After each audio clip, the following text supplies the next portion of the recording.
Hello বন্ধুরা, এখন আমি হইচই আপকামিং ওয়েব সিরিজ বিজয়া তার ট্রেলারের রিয়াকশন দেবো।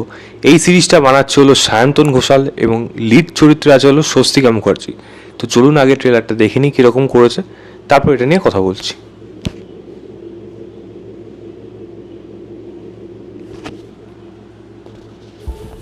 কলেজের ফার্স্ট দিন থেকেই র্যাগিং শুরু হয়ে গেছিল।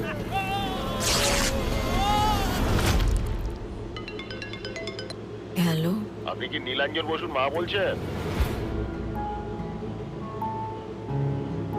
কলকাতা শহরের নামী কলেজে আবারও ছাত্র আত্মহত্যার ঘটনা। তোকে বলেছি না তোকে অনেক বড় হতে হবে। তোর সুখেতে শান্তি আমার, কান্নাতে তোর ভাঙে বুক। সেদিন রাতে ডিনারের সময় নীল নাকি একটু মন মরা ছিল, তারপরেই সোজা ঝাঁপ মারল নিচে। কেসটা তো ক্লোজডই হয়ে গেল।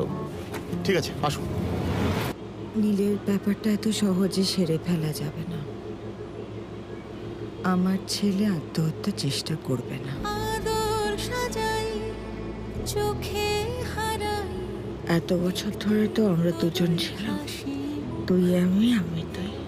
তাই আমার কাছাকাছি থাক। তোর সঙ্গে যারা এমন করেছে জামা খোল। তাদের শাস্তি হবে। স্যার, আমি কলেজের প্রিন্সিপাল, আমার একটা বেসিক দায়িত্ব আছে। এসব পেটি cases.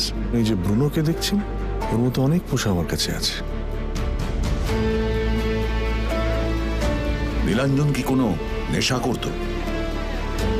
What is your agenda, Captain? GRP. র্যাগিংয়ের জাল কতটা ছড়ানো আছে সেটা না জেনে কাউকে বিশ্বাস করা উচিত হবে না। সাপের গর্ত খুঁড়তে গিয়ে নিজের ছেলের কবরটা খুঁড়বেন না ম্যাডাম। মা হয়ে যদি আপনি ছেলের সত্যিটা সবাইকে না বলেন তাহলে কে বলবে?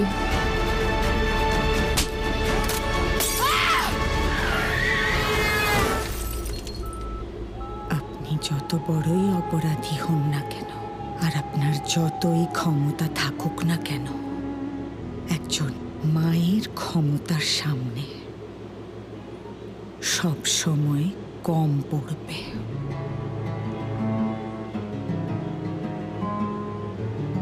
5ই জুলাই।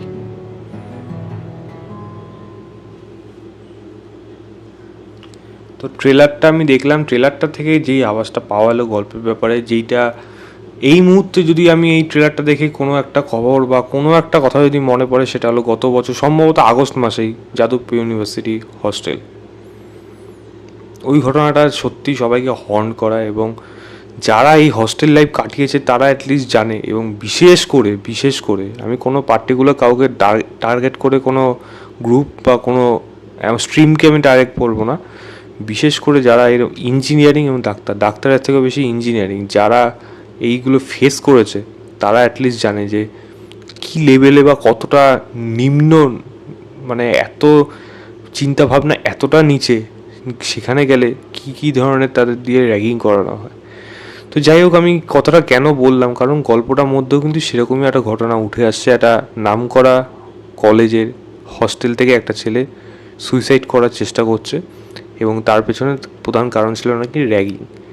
যারা সুইসাইড করার জন্য ইনফ্লুয়েন্স করেছিল বা বলা যায় র্যাগিং যারা করেছে তারা পাওয়ারফুল, মানে তার ওপরে পাওয়ারফুল লোকের হাত আছে। এবং যে সুইসাইড করেছে সে একজন সাধারণ ঘরে, তার মা এবং ছেলে, একই ছেলে তারা থাকে।